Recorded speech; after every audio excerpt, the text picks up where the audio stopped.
আসসালামু আলাইকুম বন্ধুরা, কেমন আছেন সবাই? আজকে আবারও একটি ভিডিও নিয়ে আপনাদের মাঝে চলে আসছি। তো প্রচণ্ড গরমে আসলে ঘরে থাকা দায় এমন একটা অবস্থা হয়েছে। তো এই গরমে আমরা একটু ন্যাচারাল অক্সিজেন, ন্যাচারাল বাতাস খাওয়ার জন্য চলে গিয়েছিলাম নারায়ণগঞ্জের শেখ রাসেল পার্কে। এই জায়গাটা আসলে এত মানুষ ছিল, মানে কি বলবো, যে ন্যাচারাল বাতাস আসলে প্রাথমিক পর্যায়ে মনে হয়েছিল নেওয়া সম্ভব না। পরে আস্তে আস্তে আমরা একটু ভিতরের দিকে যাওয়ার চেষ্টা করলাম। যে এটা অনেক বড় একটা পার্ক, নারায়ণগঞ্জের মধ্যে অনেক বড়। তো আমি অলরেডি একটু অসুস্থ, এর মধ্যে আমাকে তো আপনারা দেখতেই পাচ্ছেন, চেহারায় বোঝা যাচ্ছে যে অসুস্থতার ছাপ আর কি চেহারায় পড়ে আছে। তো আজকে আমার ছোট ভাইটার জন্মদিন উপলক্ষে আমি, আমার খালা এবং আমার দুইটা কাজিন অ্যান্ড আমার হাজব্যান্ড, আমরা সবাই মিলে চলে গিয়েছিলাম শেখ রাসেল পার্কে ঘোরার জন্য। তো এখানে আসলে লেখা ছিল যে বিকাল 4টা থেকে রাত 8টা পর্যন্ত, কিন্তু আমরা যে টাইমে গেছি ওই টাইমে 8টা ওভার, অলরেডি 9টা বাজে। কিন্তু ওই দিনটা পহেলা মে উপলক্ষে এখানে একটা প্রোগ্রাম ছিল, যার কারণে এটা এখনো পর্যন্ত ওপেন ছিল। আমরা ভাবছিলাম গিয়ে কিছুই পাবো না, দেখতে পারবো না, কিন্তু না, অ্যাট লাস্ট আমরা আসলে দেখতে পারছিলাম। আর এই সাইডে শেখ রাসেল পার্কে ঢোকার সাথে সাথেই হাতের বাম সাইডে খুব সুন্দর একটা রেস্টুরেন্ট। তো এখানকার ডেকোরেশনটা আমার কাছে খুবই ভালো লাগছে। আর এটা পহেলা মে শ্রমিক দিবস উপলক্ষে যে প্রোগ্রামটা হইতেছিল, এই কারণে এখানে একটু সুন্দর মতো ডেকোরেশন করেছে, সাজাইছে, ভালোই লাগলো। অনেক দিন পরে কাগজের গেট দেখলাম, যেটা সচরাচর আমরা গ্রামের বিয়েতে দেখতে পাই। তো এখন গ্রামেও এটা আর কি এমন করে কাগজ কেটে গেট সাজায় না, এটা একবারেই মানে উঠে গেছে বলা যায় আর কি।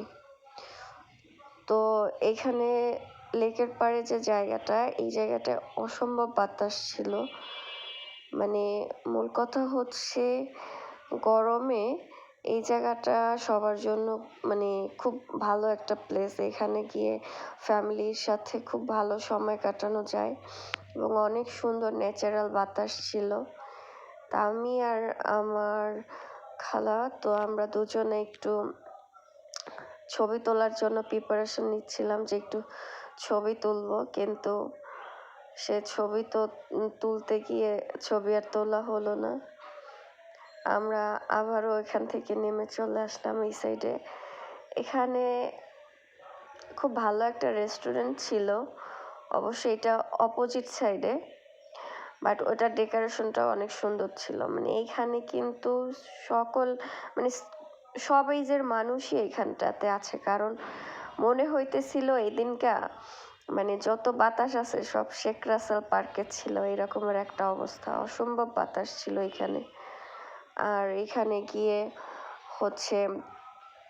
মানে কিছু টাইম বসার পরে মানে একদম শরীর একদম শীতল হয়েছে, এত ঠান্ডা একদম। আর এখানকার আমি যেহেতু প্রথমবার গিয়েছি, আপনারা যারা নারায়ণগঞ্জে থাকেন তারা তো রেগুলারই যাইতে পারেন, কিন্তু আমি যেহেতু ফার্স্ট টাইম, তা আমার কাছে সত্যি কথা বলতে অনেক ভালো লাগছে, যেহেতু এত বড় একটা এরিয়া নিয়ে পার্কটা তৈরি করছে। প্লাস ভিতরে যে সুন্দর করে যেই জিনিসগুলো তৈরি করছে, এইটা একটা ঝর্ণা, এখানে নাকি পানি পড়ে ঝর্ণাটা বের হইতো, কিন্তু এখন অফ করা, যেহেতু আমরা অনেক রাতে গেছি এই কারণে ওইটা বন্ধ ছিল। মোটামুটি অনেক সুন্দর, ঢাকার মধ্যে খুব ভালো একটা পরিবেশ, ভালোই লাগছে সব কিছু মিলায়ে। তো তারপরে আমরা একটু সামনের দিকে যাব, যেহেতু আসছি যতটুকু ঘোরা যায় আর কি। তো ল্যাম্পপোস্টের কাছে গেলাম। এখানকার বাগান বিলাসটা এত ভালো লাগছে, মানে আমি বলতেছিলাম আপনার ভাইয়াকে যে এখানকার একটা ছবি নিতে পারবা কিনা। তো সে মনে হয় একটা ছবি নিছে, আমি আপনাদেরকে দেওয়ার চেষ্টা করব ইনশাল্লাহ। তো ছবি মানে এখানকার বাগান বিলাসটা অসম্ভব সুন্দর ছিল, আর লাইট পড়ছে এত ভালো লাগতেছিল। তারপরে হাঁটতেছি, হাইটা একটু সামনে যাব, মানে যেইখানে যাব ওইখানেই মানুষ, মানে এই পার্কের যেহেতু কত বড় আয়তন আসলে আমি জানি না সঠিক, জানলে বলতে পারতাম। পুরাটা জায়গা জুড়েই মানুষ ছিল। তো আমরা একটু হাইটে হাইটে ঘুরে ঘুরে সবটা দেখতেছিলাম, যেহেতু আর কখনো যাওয়া হবে কিনা তা তো জানি না, আসছি যেহেতু একটু ঘুরে যাই।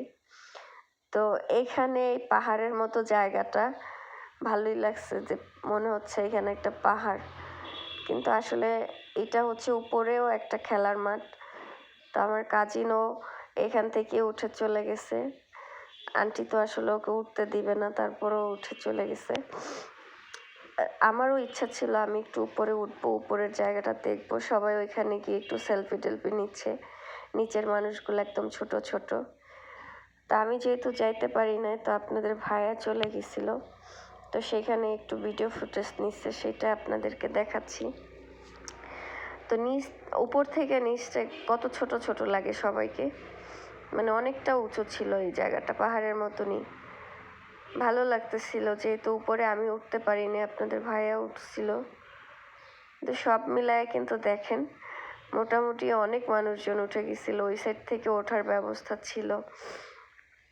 মানে সত্যি কথা বলতে ফ্যামিলি নিয়ে সময় কাটানোর সত্যি ভালো একটা জায়গা, আর আমি মনে করি এখানে সবারই ঘুরতে যাওয়া উচিত, কারণ হচ্ছে ভালো লাগবে।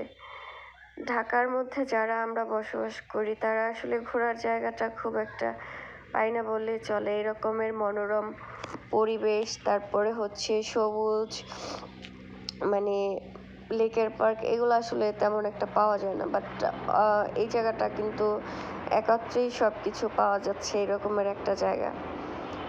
তো এখানে সবারই ঘুরতে যাওয়া উচিত আমি মনে করি। তা আমরা ওখান থেকে আপনাদের ভাইয়া নামতেছে আর সে ভিডিও করতেছে, আমরা দাঁড়ায় আছি, আমাদেরকে কত ছোট ছোট লাগতেছে, মনে হচ্ছে আমরা একটু একটু পিচ্ছি পিচ্ছি। বাট ওটা যেহেতু অনেক উঁচু একটা জায়গা, এই কারণে হচ্ছে আসলে উঠতে পারি নাই। আর আমার শরীরের অবস্থাও তেমন একটা ভালো ছিল না, যার কারণে ভাবলাম যে আমি নাই উঠি। তা আমরা এখন হচ্ছে এই ব্রিজটার উপরে গিয়ে কিছুক্ষণ দাঁড়াবো। আর এই ব্রিজের উপরে যে কি পরিমাণ বাতাস, মানে মারাত্মক বাতাস, মানে বলার বাইরে এত বাতাস, মানে ওইখানে শক্ত করে দাঁড়ায় থাকতে হয়, এত বাতাস।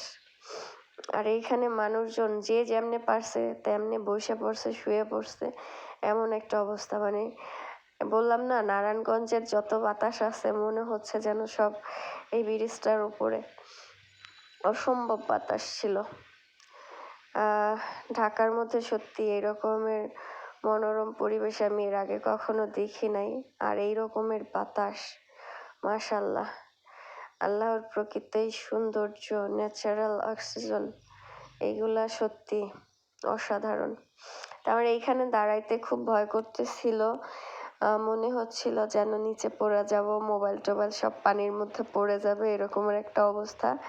কিন্তু না, আমরা ওখান থেকে চলে আসলাম, কারণ হচ্ছে অলরেডি বাঁশিতে তারা ফু দিয়ে ফেলছে, বলতেছে যে আজকের মতো পার্ক অফ করে দিবে। তো এইখানে পার্কের মধ্যে যারা আছে বাচ্চারা, ওরা এইখানে খেলাধুলা করে। এই জায়গাটাও আমার কাছে খুব ভালো লাগছে, কিন্তু আমি তো চাইলেই আর ওইটা পারবো না। তাই আমাদেরকে আসলে আপনাদের ভাইয়া ভিডিও নিচ্ছিল আর বলতেছিল একটু হাই দিয়ে দেওয়ার জন্য। আমরা ভাবছি আমাদের ছবি নিচ্ছে, কিন্তু সে তো কোনো ছবি টবি নিচ্ছে না, সে করতেছে আমাদেরকে ভিডিও। ধরো একটা অবস্থা, আমরা তো পোস্ট দিছিলাম যে ভাবছিলাম যে ছবি টবি নিবে, কিন্তু না, সে ছবি টবি না নিয়ে আমাদেরকে ভিডিও করতেছিল। তো আমরা হাঁটতেছি আর এই জায়গাটা খুব ভালোই লাগতেছিল। আর সব থেকে মজার বিষয়টা হচ্ছে ওই যে বোরকা পরা আপুটাকে দেখতে পাচ্ছেন, ওনাদের দুষ্টমিটা খুব ভালো লাগতেছিল, ওনার এবং ওনার হাজবেন্ডের। যে উনি যতবারই উঠতে যাচ্ছে ততবারই গড়ে গড়ে যে নিচে পড়ে যাচ্ছে, ভালোই লাগতেছিল। এই পুচকুটা উঠছে, আমি ভাবলাম কি ও মনে হয় উঠে গেছে, আমি কি মাশাল্লাহ ও তো উঠতে পারছে, কিন্তু না না না না, ও আবার ধুম করে পড়ে গেছে। তো মানে কি, ওদের দুষ্টুমি দেখতে ভালোই লাগতেছিল, আমারও মন চাইছিল আমি একটু যাই, কিন্তু আসলে না, যাওয়ার আর কোনো সুযোগ ছিল না, কারণ অলরেডি বাঁশিতে তারা ফু দিয়ে ফেলছে যে আপনারা এখন এই মুহূর্তে পার্ক বন্ধ হয়ে যাবে। তো কে শোনে কার কথা, বাচ্চারা বাচ্চাদের মতো খেলতেছে, আমরা আমাদের মতো হাঁটতেছি, যে যার মতো ঘুরতেছে, কে শোনে কার কথা। এত সুন্দর বাতাস রেখে কি কেউ যাইতে চায়? তা মানে এইখানে যারা আসলে ডিউটি করে ওরা সব থেকে শান্তিতে আছে গরমে। তা এখন না যাইতে চাইলেও এমন একটা অবস্থা যে যাইতে হবে, কিছু করার নেই। আমার ইচ্ছা ছিল এই জায়গাটাতে একটু যাব, কিন্তু যেহেতু আজকে সময় শর্ট, এই কারণে আমাদের আজকে আর যাওয়া হলো না। তো সেজন্য নেক্সট টাইম ইনশাল্লাহ যদি আবার যাই, তখন এই জায়গাটা গিয়ে একটু বসবো, ছবি টবি তুলবো। কিন্তু এই জায়গাটা যাওয়া হয় নাই। মানে যারা পার্কটার মানে দায়িত্বে আছে ওরা আসলে খুব সুন্দর করে মনোরম পরিবেশে এই পার্কটা সাজাইছে। তা আমরা পার্ক থেকে বের হয়ে গেলাম, এখন হচ্ছে লেবুর শরবত খাওয়ার পালা। তা আমরা লেবুর শরবত খাওয়ার জন্য এক কাকার দোকানে গেলাম। এরা সবাই লেবুর শরবত খাবে, শুধু আমি বাদে। সবাই খাইতেছিল। তা পাশেই একটা মেলা হইতেছিল, আমি ভাবছিলাম একটু মেলায় যাব, কিন্তু সেটা আর কেউ যাইতে দিল না, বললো ওটার মধ্যে নাকি অনেক গরম।